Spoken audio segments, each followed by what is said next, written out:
Assalamualaikum warahmatullahi wabarakatuh. Bertemu kembali bersama dengan saya, Ibu Melani Ida Marini, yang akan menemani kalian belajar sosiologi kembali. Anak-anakku semuanya, kita bertemu kembali di pelajaran sosiologi kelas 11, di mana pada bab pertama kita akan membahas tentang kelompok sosial di masyarakat. Adapun tujuan pembelajaran yang akan kita harapkan setelah kita belajar kelompok sosial di masyarakat adalah memahami dasar-dasar pembentukan kelompok sosial, menjelaskan bentuk kelompok kepentingan di dalam masyarakat, dan menganalisis terjadinya kelompok sosial di masyarakat. Oke, kita mulai ya. Kita mulai dengan bismillah bersama-sama. Bismillahirrahmanirrahim. Paul Harton mengatakan bahwa kelompok sosial merupakan kumpulan manusia yang memiliki kesadaran akan keanggotaannya dan saling berinteraksi. Kelompok sosial merupakan gejala yang sangat penting di dalam kehidupan manusia, karena sebagian besar kegiatan manusia berlangsung di dalamnya sejak manusia dilahirkan hingga sekarang. Anda senantiasa menjadi anggota bermacam-macam kelompok. Di samping menjadi anggota keluarga, kita juga menjadi warga salah satu umat beragama, suku bangsa, atau kelompok etnis tertentu. Apa sebenarnya hakikat dari kelompok sosial? Keterikatan dan ketergantungan antara manusia satu dengan yang lain mendorong manusia untuk membentuk kelompok masyarakat yang kita sebut dengan kelompok sosial atau social group. Dari definisi para ahli dapat disimpulkan bahwa kelompok sosial adalah kumpulan individu yang memiliki hubungan dan saling berinteraksi sehingga mengakibatkan tumbuhnya rasa kebersamaan dan rasa saling memiliki.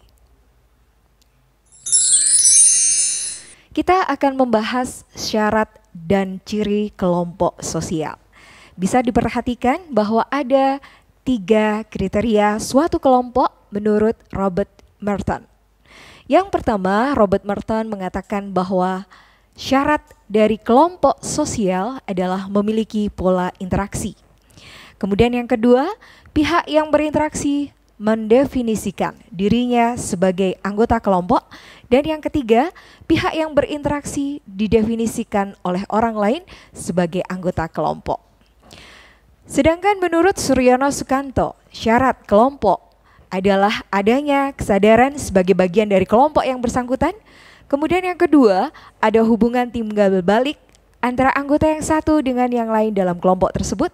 Dan yang ketiga, ada suatu faktor pengikat yang dimiliki bersama oleh anggota kelompok sehingga hubungan di antara mereka bertambah erat. Mereka juga memiliki struktur, kaidah dan pola perilaku yang sama serta bersistem dan berproses.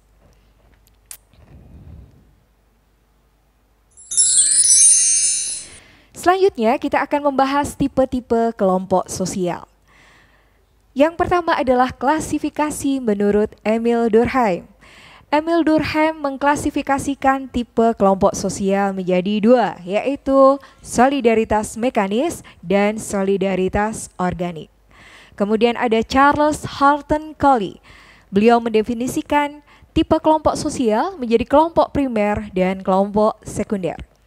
Kemudian Ferdinand Tonis membagi kelompok sosial menjadi 2, yaitu Gemeinschaft dan Gesellschaft. Sedangkan Sumner membagi kelompok sosial menjadi 2, yaitu in-group dan out-group. Kita akan melihat klasifikasi kelompok sosial menurut Suryono Sukanto. Suryono Sukanto mengatakan bahwa kelompok sosial berdasarkan besar kecilnya jumlah anggota, berdasarkan derajat interaksi sosial, berdasarkan kepentingan dan wilayah, berdasarkan derajat organisasi, berdasarkan kesadaran terhadap jenis yang sama, serta berdasarkan hubungan sosial dan tujuan, yaitu masyarakat paguyuban dan masyarakat patembayan.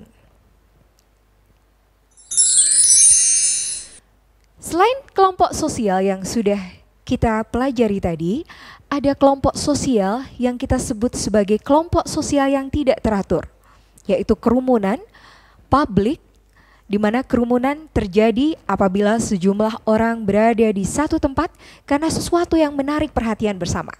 Kita bisa melihat seperti gambar di sini, ada contoh kerumunan antrean karcis di bioskop. Kemudian kerumunan bukanlah suatu kelompok yang terorganisir, di mana interaksi di dalamnya bersifat spontan dan tidak terduga. Publik juga merupakan kumpulan manusia yang memiliki perhatian pada hal yang sama, namun publik tidak berkumpul pada satu tempat. Interaksi pada publik bersifat tidak langsung, yakni melalui saluran komunikasi seperti surat kabar, radio, televisi, dan film. Nah, contoh publik adalah seluruh pemirsa televisi yang menyaksikan kampanye presiden melalui televisi. Hubungan antar kelompok di dalam masyarakat. Di sini ada kriteria hubungan antar kelompok menurut Kinloch. Beliau mengatakan ada kriteria fisiologis, kriteria kebudayaan, kriteria ekonomi, dan kriteria perilaku. Dimensi hubungan antar kelompok. Ada dimensi sejarah, dimensi sikap, dimensi institusi, dan dimensi gerakan sosial. Sedangkan pola hubungan antar kelompok akan kita lihat di dalam masyarakat adanya akulturasi, adanya dominasi, genosida, pengusiran, perbudakan, segregasi, asimilasi, paternalisme, integrasi, dan pluralisme. Selanjutnya kita akan mengklasifikasikan pola hubungan antar kelompok menurut Stanley Liberson. Stanley Liberson mengatakan bahwa pola dominasi kelompok pendatang atas pribumi dan ada pola dominasi kelompok pribumi atas kelompok pendatang. Demikian hari ini pembelajaran kita tentang kelompok sosial. Saya harapkan dengan video pembelajaran ini anak-anak mampu untuk menelaah lebih lanjut. Kemudian jangan lupa untuk lebih jelasnya silahkan dibaca LKS yang sudah dibagikan. Oke, sampai jumpa kembali bersama dengan saya Ibu Melani Ida Marini. Kalau ada salahnya Ibu minta maaf. Billahi taufik ila aqwami bithoriq. Assalamualaikum warahmatullahi wabarakatuh.